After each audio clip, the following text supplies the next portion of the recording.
सुनो बेटा, ये जूतियां काफी फट गई हैं। इन्हें बाजार ले जाओ और किसी मोची से मरम्मत करवा लाओ। जी हुजूर।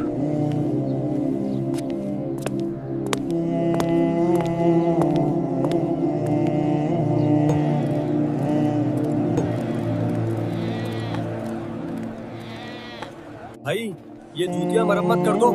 रख दो वहां, अभी बहुत काम पहले से है, वक्त लगेगा।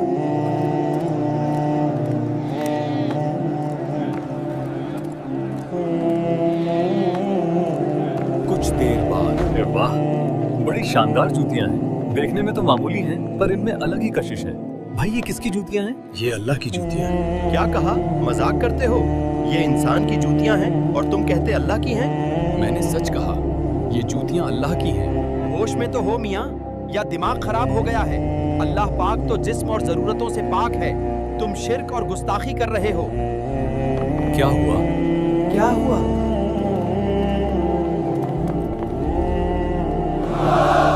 क्या शोर मचा रखा है यहाँ?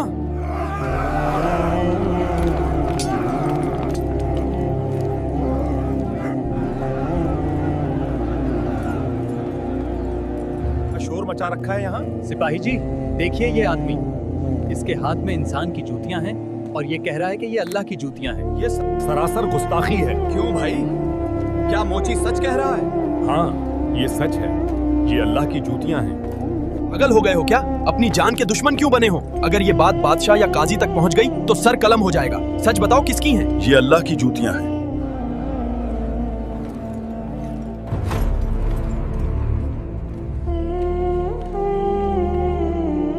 क्या माजरा है? जहां पना, ये शख्स बाजार में खड़ा होकर लोगों को गुमराह कर रहा है। एक पुरानी जूती को अल्लाह की जूती बताता है। क्या तुम सच में यही कहते हो? जी बादशाह सलामत। मेरे हाथ में जो जूतियां हैं वो अल्लाह की हैं। नादान, क्या तुझे मालूम नहीं कि ये जुमला तुझे मौत के घाट उतार सकता है? काजी की अदालत में इसकी सजा मौत है। मेरा सर कलम करना है तो कर दें, लेकिन मैं झूठ नहीं बोलूंगा। मुझे ये शख्स पागल या दिमागी तौर पर थका हुआ लगता है। इसका चेहरा देखो, फकीरों वाला है। आज इसे सजा देना ठीक नहीं। आज तुम शायद थके हुए हो। आज रात इसे मेहमान खाने में रखो, इसकी खातिरदारी करो। कल सुबह जब दिमाग ठिकाने आएगा तब इसे काजी की अदालत में पेश किया जाएगा। आज उसकी मौत आई है। ऐसा कोई कैसे बोल सकता है? तेरा नाम क्या है और क्या तू अब भी अपनी बात पर कायम है? जी काजी साहब, मेरे पास जो जूतियां हैं वो अल्लाह की जूतियां हैं। ये शख्स तो पक्का गुमराह और पागल है।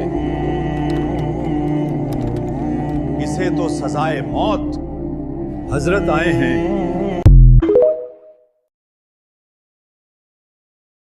इसे तो सजाए मौत। हजरत आए हैं।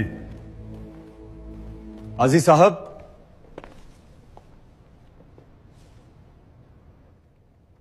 क्या फैसला हो रहा है यहां? हजरत तशरीफ रखिए, बैठ जाइए। नहीं, आप तशरीफ रखिए। मैं तो अपने खादिम को ढूंढ रहा हूं। हजरत, ये शख्स गुस्ताखी कर रहा है। इसके पास इंसान की जूतियां हैं और ये बार बार कह रहा है कि ये अल्लाह की जूतियां हैं। शरीयत के हिसाब से ये मुजरिम है।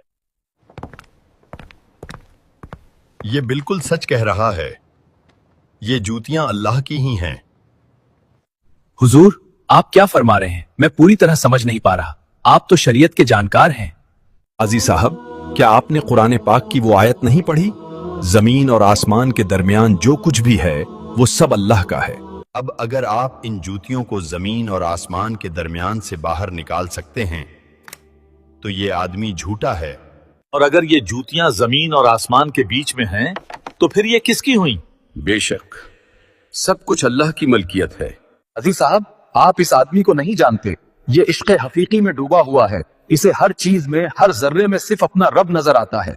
जब ये जूतियां देखता है तो इसे पहनने वाला नहीं, बनाने वाला याद आता है। ये दीवाना है और दीवानों पर फतवे नहीं लगते। बेशक आप हक पर हैं हजरत नमाद। इसे बाइज्जत बरी किया जाता है। जब इंसान का दिल अल्लाह की मोहब्बत में टूट जाता है तो उसे दुनिया में सिवाय अल्लाह के कुछ नजर नहीं आता। जैसे हजरत बिलाल रजी अल्लाह अन्हु तपती रेत पर भी अहद अहद पुकारते थे, वैसे ही सच्चे आशिक को हर चीज में उसी का जलवा दिखता है। दोस्तों, ये था इश्क का वो मकाम जहां लफ्ज नहीं जज्बात बोले जाते हैं। अल्लाह पाक हमें भी अपनी सच्ची मोहब्बत अता फरमाए।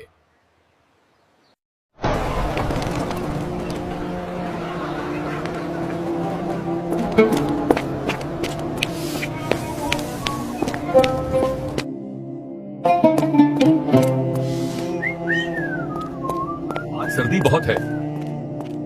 ईशा की नमाज के बाद मस्जिद में ही रुक जाऊंगा। अल्लाहु अकबर, बिस्मिल्लाह।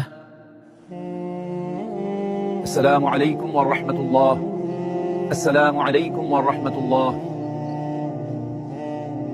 सुब्हानअल्लाह, अल्हम्दुलिल्लाह, अस्तगफिरुल्लाह, सुब्हानअल्लाह, अल्हम्दुलिल्लाह, अस्तगफिरुल्लाह। ओ बाबा, यहाँ से उठो, मुझे मस्जिद बंद करनी है।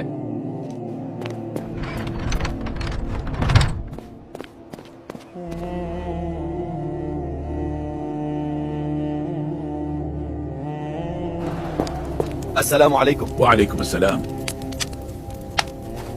काफी सर्दी है, अगर आप इजाजत दें तो मैं थोड़ी देर यहाँ आपके पास बैठ जाऊं। जी बाबा, आप आराम कीजिए। अस्तगफिरुल्लाह, अस्तगफिरुल्लाह, अस्तगफिरुल्लाह। अस्तगफिरुल्लाह, अस्तगफिरुल्लाह, अस्तगफिरुल्लाह। अस्तगफिरुल्लाह, अस्तगफिरुल्लाह, अस्तगफिरुल्लाह। अस्तगफिरुल्लाह, अस्तगफिरुल्लाह, आप अस्तगफिरुल्लाह। मुस्कुरा क्यों रहे हैं? कोई खास बात? आपकी ये अस्तगफिरुल्लाह पढ़ने की आदत मुझे बहुत पसंद आई है। आपकी ये अदा मुझे बहुत प्यारी लगी। वाह बाबा, अल्लाह ने अस्तगफिरुल्लाह की बरकत से मेरी सारी दुआएं कबूल की हैं। हदीस में आया है कि जो भी इंसान नेक नियत और सच्चाई के साथ इसका जिक्र करता है, उसकी हर दुआ कबूल हो जाती है और उसकी जिंदगी में बरकत आती है। जिसको भी माल और दौलत, औलाद की फरमाबरदारी या किसी भी चीज की जरूरत हो, वो नेक नियत और सच्चाई के साथ इसका जिक्र करे, अल्लाह उसकी दुआ कबूल करेगा। मेरी आज तक कोई भी दुआ रद्द नहीं हुई है। क्या वाकई ऐसा मुमकिन है कि आज दिन तक जो भी दुआ मैंने की है वो अस्तगफिरुल्लाह की बरकत से कबूल हुई है? बस एक दुआ है जो अब तक कबूल नहीं हुई है। कौन सी दुआ है? यही दुआ है कि मैं इस दौर के बड़े मुहद्दिस और फकीह से मिलूं। मेरी बड़ी तमन्ना है कि उनका दीदार हो जाए। है वो शख्स, आप नहीं जानते? अल्लाह की बरकत से कबूल हुई है। बस एक दुआ है जो अब तक कबूल नहीं हुई है। कौन सी दुआ है? यही दुआ है कि मैं इस दौर के बड़े मुहद्दिस और फकीह से मिलूं। मेरी बड़ी तमन्ना है कि उनका दीदार हो जाए। है वो शख्स, आप नहीं जानते? वो इमाम अहमद बिन हंबल हैं। तुम तो वाकई मुस्तजाबुद दावत हो।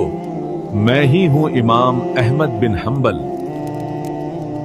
अब मुझे समझ आया, उस शख्स का गुस्सा यूं ही नहीं था जिसने मुझ जैसे बुजुर्ग को मस्जिद से बाहर निकाला। तो अस्तगफिरुल्लाह के जिक्र की बरकत थी जो मुझे यहां खिंच लाई।